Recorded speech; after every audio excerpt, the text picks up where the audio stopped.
Okay, first with a question for Ross. So we were visiting earlier about your participation in a survivability study. If you look at your Port Congress magazine, I think it's around page 20 or so, there's an interesting effort led by Iowa State that includes the National Pork Board, Kansas State, and the Foundation for Food and Agricultural Research, looking at this issue of swine mortality, which I understand has been increasing slightly and is actually up to about 30 to 35%. So here's an issue that I would think some of the folks who might be animal welfare advocates would agree, with the industry. There might be some common ground, but I was hoping you could talk about your perspective on that issue and also how, as we're increasing survivability, what that means for sustainability metrics. Yeah, good question. When you think about sustainability is definitely improved if death loss is lowered. And so, yeah, sow death loss seems to be up about 30 to 35% about what it's been historically. And so Iowa State's allowed us to look at that. So Reicks Farms and myself participated since the beginning and looking at how we can reduce sow mortality, because if you can reduce sow mortality, obviously that's more sustainable. I think sometimes we get asked as producers to do some things to our animals, say antibiotics or those kind of things, and what we're being asked to do can sometimes lead to an increase in death loss, and that's a problem because we become less sustainable. And so we have to find other ways to keep our death loss low, and that this is just one good project, and I think they're going to continue it, into the grow finish and everything. So we're excited to be part of it. Yeah. Thanks so much, Ross. Next, a question for Rob. So, Rob, you put in a bioreactor a few years back, and great to see that its performance is very high at reducing nitrate concentrations. But I was curious, did you get cost share for that practice, and did you perhaps have to put any of your own money into that? Yes and yes. We are a part of the West Fork Crooked Creek watershed, and we were one of the 8 original ones selected by IDALS, and so we had cost sharing. We had 50% cost share, and I looked it up. It cost me $14,400. So if you can do the math, that's $7,200 out of my own pocket, and so it is a little bit of investment, and maybe you can't see that result in dollars and cents on your checkbook balance or anything, but I think it's doing the right thing, and we've got to think about farmers, landowners are a big part of the hypoxia problem in the Gulf of Mexico. I mean, we can't get around that. We are, and so we have to do our part, and really we kind of try to do our part to keep the water clean going into the tile, but most all our ground's tiled, and so once it gets into the tile water, there's only 3 or 4 things you can do to keep it out of the rivers, and one of them is a bioreactor, saturated buffers one. Ponds are very effective too. We have a lot of ponds in southeast Iowa, so they perform similar to a bioreactor, and we found through our testing, our local NRCS got a hold of a nitrate water testing, and we were able to use it and bring in samples from different places on our farms. And we have a beaver dam downstream from one of our fields, and so I took the water going into it and tested it coming out, and it performed almost exactly like the bioreactor, about 70% less nitrogen. So don't get rid of all your beaver dams either. We did have to. It was a little too close to our farmland. It was flooding our farmland, so we had to take a little tannerite and a little gunshot, and they relocated about a couple hundred feet downstream, and it was fine. So we've left them alone there because they're doing their job for us in water quality. All right, you heard it here first. Iowa's latest edge-of-field conservation drainage practice, the beaver dam. Well, thanks, Rob. Well, I really wanted to point out that farmers like Rob who are putting in cost share practices, they have their own skin in the game. And for certain practices like improving your nutrient use efficiency by improving manure management, like Iowa Select does with some of your growers, or putting in different practices that can improve soil health and ultimately productivity and profitability, that may pay for itself over time, some sooner rather than later. But other practices like bioreactors, saturated buffers, they really don't help improve productivity or profitability. And so it's very fortunate we have farmers like Rob stepping up and putting that skin in the game, reaching into their own wallets to do so. But some of you may be aware that Iowa Pork had a major announcement today, and that is that for the third year in a row, they're putting up funding for farmers like Rob to pay for these edge-of-field conservation drainage practices like bioreactors, saturated buffers. So under this program, farmers can apply for cost share, which is either going to come through IDALS, the Water Quality Initiative, or NRCS, the EQIP program. That's the Environmental Quality Improvement Program. And under EQIP, farmers can get typically as much as 90% of cost share. Well, this program from Iowa Pork will pay the difference. So farmers actually won't have to pay a penny out of their own pockets to put in these practices. Now, to be eligible for this program, you have to be a pork producer, or you have to be a row crop producer who's applying swine manure. So I'm sure there's a lot of folks in this room who meet one or both of those criteria, but wanted to call attention to that important program. Do we have any questions from the audience yet? Has anyone raised their hand, is ready to get Emma's best fastball? All right, well, if not, I do have a question for John as well. So, John, that was really fascinating, the technology behind the electrostatic fence. And after hearing about it, I was kind of surprised that it was such a simple design. It seemed very cost effective, but I was wondering if you could comment, for others who might want to emulate it. Is this something they can do, or is this proprietary technology? But if it's the former, how much would this cost to put in? Yeah, no, it's definitely available for anybody. It costs us around $5,000 or $6,000 per barn. Just depends how many you buy at one time. So it's $2 a pig space roughly, 2,400 expenditure. So it's some additional cost, but if it lasts as long as I think it should last, and we got sensitive sites, I think it's well worth the investment. Yeah, not to mention for the results you're getting, combined with your other practices, reducing odor, leaving your operation by 50% or more. That's a very big deal. Would a CSIF help with that kind of practice? Like they do with trees and other odor-reducing practices? Have you visited with them about that? I have not, I guess. That was something we saw another producer using and investigated on our own and brought it in. We brought CSIP in for trees and neighbor relations and other aspects like that. So we haven't had to use them yet.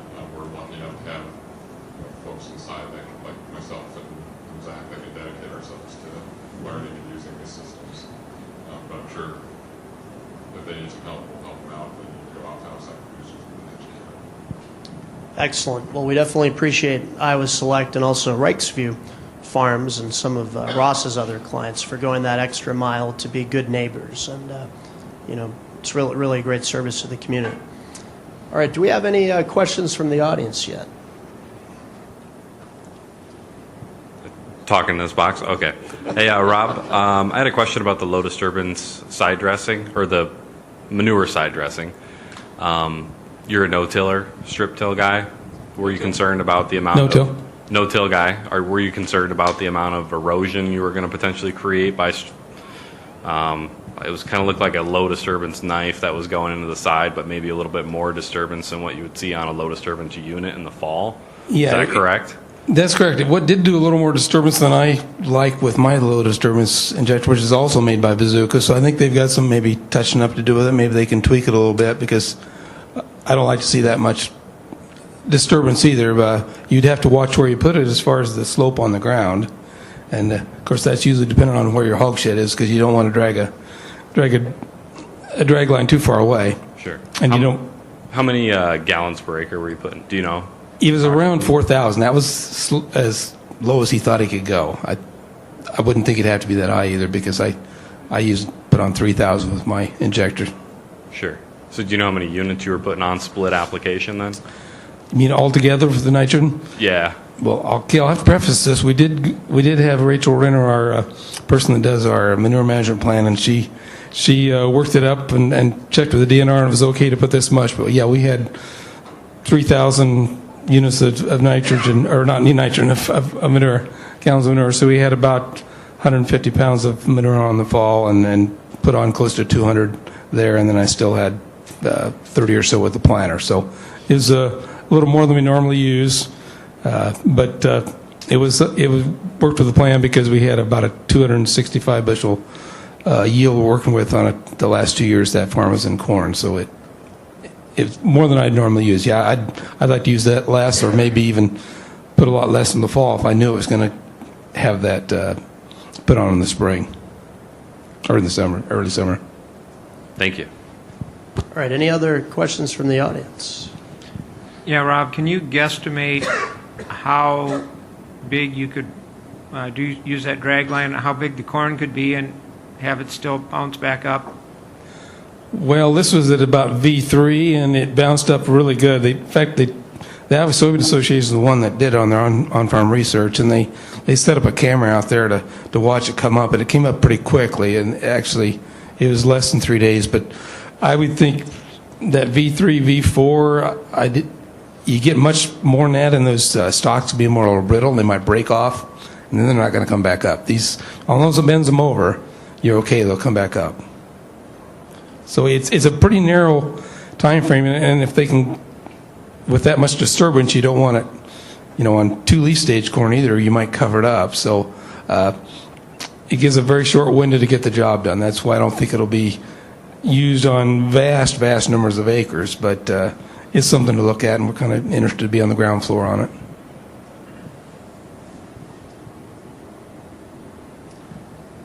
All right, well, I've got a question. I see Dave Schwartz is here. Dave is with Verdesian, and Dave is actually the chair of the IWA Business Council. So I want to give a little shout out to Dave. But Dave's working on a product, more than manure, that has some water quality benefits, but he's also found that it has some really good benefits as far as the air quality inside a barn. So I had a question for Ross, building on that. Are you doing with either Reicks Farms or any of your other clients, are you doing any work as far as reducing hydrogen sulfide or other gases that's improving air quality inside the barns? Yeah, I'd say the majority of our producers will add something. It might be their product or different products, but they will add something to try and reduce those odors. I'd say it's over about 50%, 50 to 55% of the producers we work with do put something in their pit. So sounds good. But that barn design you were talking about with the scrubbers, that's really focused on the air leaving the barn, not benefit for air inside the barn. Yeah, that one doesn't have any difference inside the barn. It'd be identical to any other barn. Yeah. All right, any questions from the audience? Okay, I've got another question from Rob.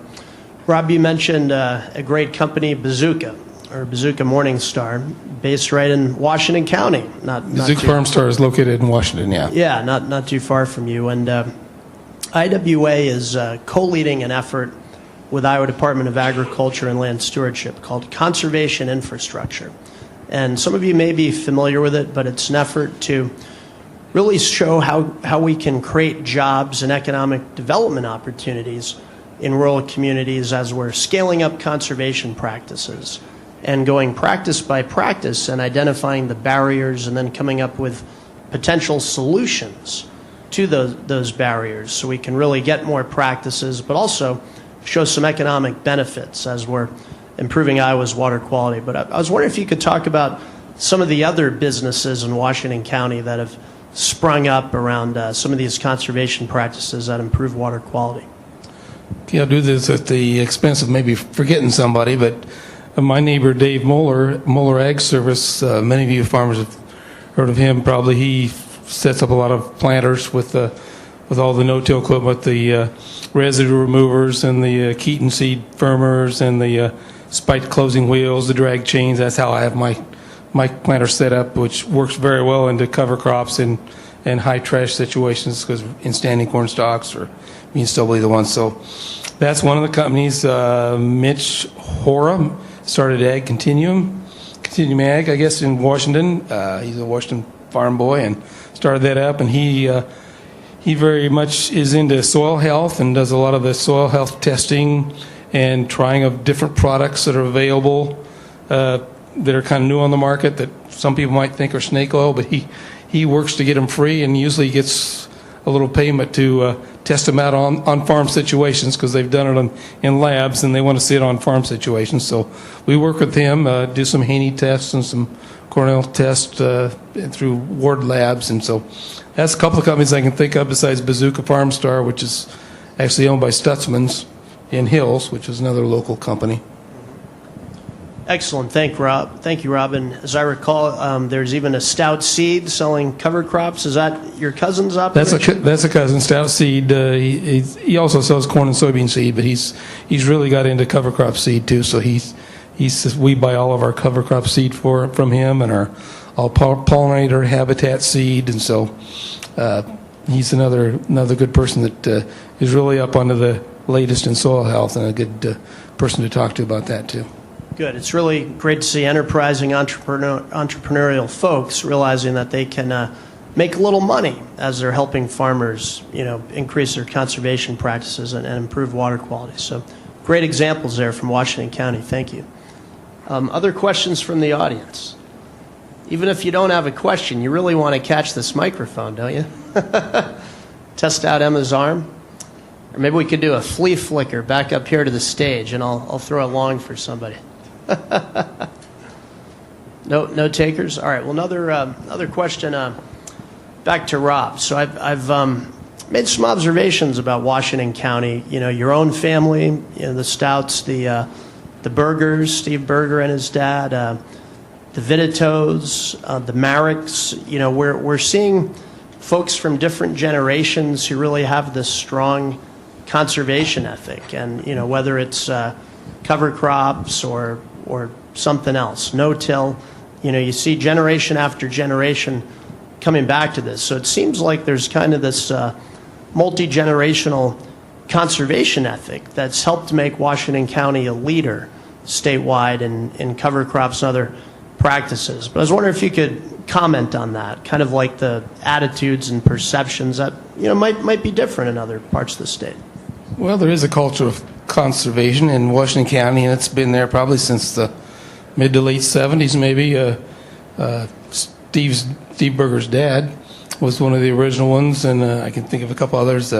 Darrell Steele's father, Oscar Steele, was one of the original ones that did no-till, and we became the leading county in the state for no-till through some people that were not afraid to step up to the plate and try something that was kind of new. We had a county extension director, Jim Freer, at that time that was really behind the whole thing. And I know I went to field days for 2 or 3 years investigating and looking at it before I decided to jump in. And we just decided, my dad and I just said, we're just going to jump in, trade the planter off for a no-till planter, and we're going to do that. And it was the result of these leaders in the county that stepped up to the plate and started it, and were willing to host field days. And then, after I went to 2 or 3 years, I was hosting field days too. And Steve Berger's probably been doing cover crops almost as long as anybody in the state, him and his dad. So he's kind of a leader in that. He's a good source to talk to. We talk on the phone now and then. It's good to have somebody to talk to if you see a little yellow corn in the spring. Hey, what's that, Steve? What do I need to do different? And so we learn about things from each other. We talk with each other and make changes as need be.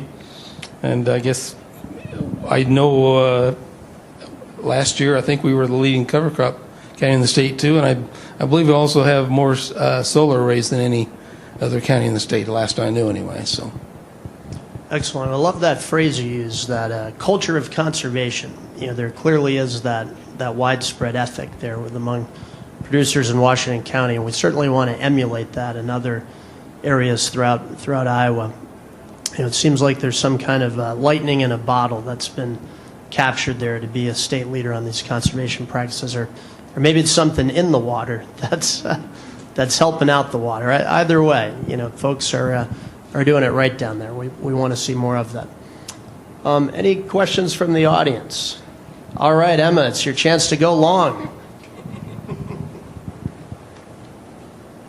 Air it out. Yeah. Ooh, awesome. I was hoping to do my best Gronkowski there.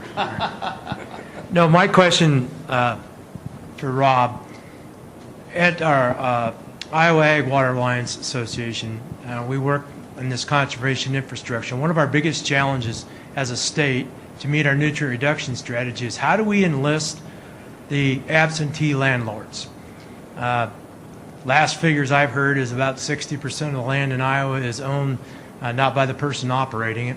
If we're going to get our nutrient reduction strategy met, our goals met, we've got to enlist these other folks. What unique ideas are you doing in Washington County to get landlords involved?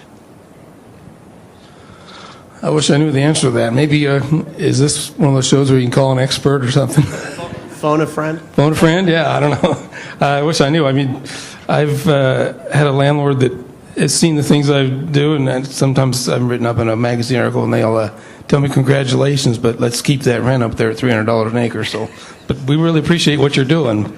I'm not sure how to do it. I saw somebody from Washington in a bank, and he owns a farm up in Cedar County, and said, I sure wish I could find a tenant up in Cedar County that would do what you're doing on your land down here. And so I said, well, talk to the NRCS people up there and just find out, talk to the tenant, find some articles in magazines that show what's being done successfully, and see if you can talk him into try it on a few acres. But and if you can't, there probably is someone in any area that would be willing to do the right things on the farm as far as conservation. But I don't have any silver bullet answers for you. I'm sorry. I wish there was. It doesn't surprise me. It's a big challenge that we have.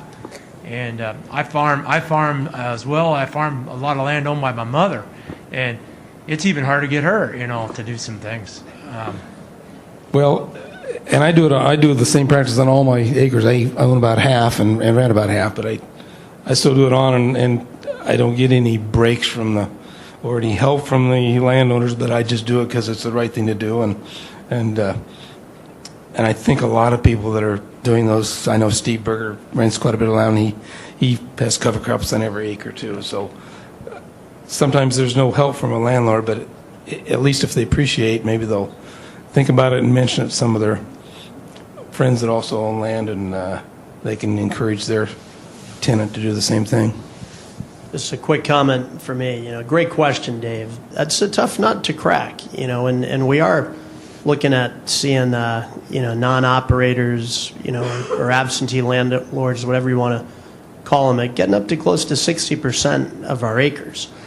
Now, one thing that would help is if there were some, economic incentive for those non-operator landowners to get the conservation practices on their land. And one thing that would help is if we had a soil health metric that was widely accepted. And that could really measure the different chemical, physical, and biological indicators of soil health and provide an overall score for that. And there is a decent one out of Cornell, the Cornell Soil Health Assessment, but that's been tested in Iowa but hasn't really been validated perfectly here. That's been tried around the world maybe 10,000 times or more, but it needs more work here in Iowa. And I think, Rob, being part of the Soil Health Partnership, you mentioned that test, also the Haney Tests. We haven't quite figured out what those tests mean for upper Midwest soils. The Haney Test, named after Dr. Rick Haney from Agricultural Research Service, that was developed in Texas and Oklahoma. So we need to tweak it. But once we do have that soil health metric that works for Iowa, that'll send the right signals to those non-operator landowners as far as economics, because it'll help to link soil health with land valuation. Adopting those practices and increasing that soil health metric, that will make that piece of ground worth more at auction. So that'll be a real sort of the right market signal to send. Most scientists think we're 3 to 5 years away from having that, but folks at the Soil Health Institute, Soil Health Partnership, which Rob is participating, Iowa Corn and others, they say we're getting closer. So you're saying, Sean, if I do the right things on the ground and then that'll make that ground worth more, so when my landlord wants to sell it to me, he can get an extra $500 an acre? Is that how that works? So, one scenario might be if, say you're renting from me, and we have the soil health metric, say it's at 60 when you start farming, 0 to 100. I might say, Rob, if you're able to improve my soil health, rather than doing these, single-year cash rent agreements, you can keep farming my ground as long as I'm alive, and I'll encourage my kids to give you the same deal. If you can keep this number going up and up, that way we can both kind of capture some of that value. But I might also say, if you increase it to a certain mark, say 70 or 75, you've made my land more valuable. I could give you a break on the rent or give you a guarantee that it won't go up for certain years. So it could kind of change the dynamics. So both the tenant and the landowner could manage for soil health, so both can capture value for that. So we're not there yet, but hopefully that's on the horizon. I like the way you think. Thank you. All right, who wants to be Emma's next receiver? She needs to pass the rock around a little more to help her stats out. All right, did I see a hand go up in the middle here? No? Okay.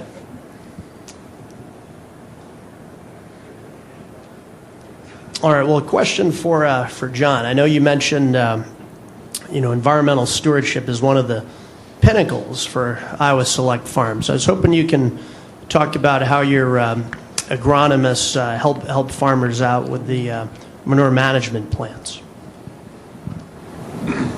Sure. And hopefully if I get it wrong, our grove agronomists back there are going to correct me right away, I'm sure. So we have our own dedicated team that oversees all of our MMPs, keeps them up to date.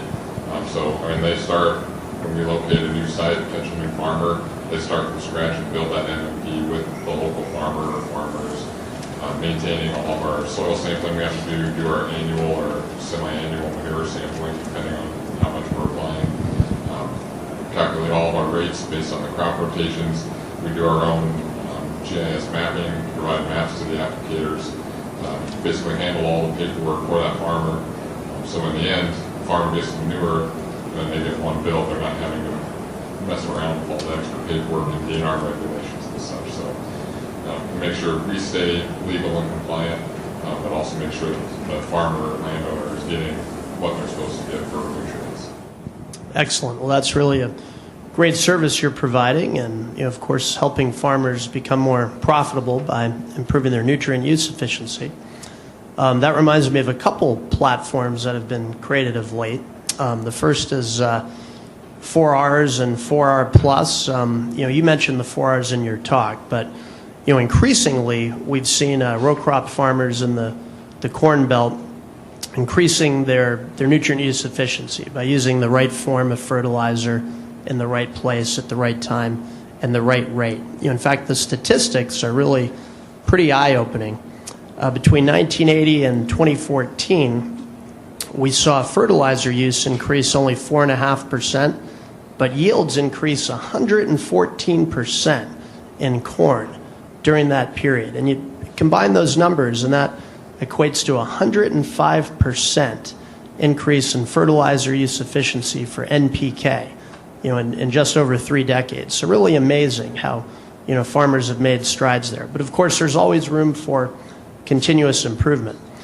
A couple years ago, the Nature Conservancy introduced a platform called 4R Plus, trying to capture some of the momentum that farmers have had and some of the success they've had at improving their fertilizer management through the 4Rs, and help those producers pivot to additional conservation practices, like cover crops or bioreactors like Rob's put in on his farm. And last summer, IWA partnered with Iowa Pork, Corteva, Iowa State, and IDALS to create a Manure Management Plus platform where we're helping pork producers and folks who are applying swine manure to think about how do we make this work with other practices, like cover crops. Looking at really a systems approach for managing soil health and water quality and building on manure management, helping producers improve their ROI, their economics from increasing that nutrient use efficiency, but also looking at other practices. And that reminds me, going back several years ago, talking to folks who are pork producers or applying manure, I'd asked them about cover crops, and the first 10 or 15 people I talked to said, there's really two answers to this, no and hell no. Just they were saying kind of categorically it's not going to work. If you're putting in cover crops and then you're injecting manure, you're destroying that cover crop stand. But increasingly, we've seen farmers up in headwaters of the North Raccoon, Rob's area, and elsewhere figure this out, whether it's with drag lines or low disturbance knives, strip till. More and more farmers are making it work and taking that systems approach. So, Rob, I was wondering if you might care to comment on that. Are you seeing more of an uptick as far as folks are injecting manure, figuring ways to make that work for cover crops? I'd say so, yes. I'd say in our area, there are probably more of the people that use cover crops also inject manure or have, and a lot of them have cattle manure too, and they might put it on the top. But I think that's pretty common. Cover crops and manure go very well together, just like peanut butter and jelly. Well said. Well, we have time for one more question, and there's a new quarterback who just came into the game, so preferably one from the back rows. But any questions from the audience? All right, my NFL dreams are going down the drain. Well, I think Rob's peanut butter and jelly comment was a very appropriate one to end on. Cover crops and manure applications go together like PB&Js. Hey, let's give a big hand to our great panelists here today.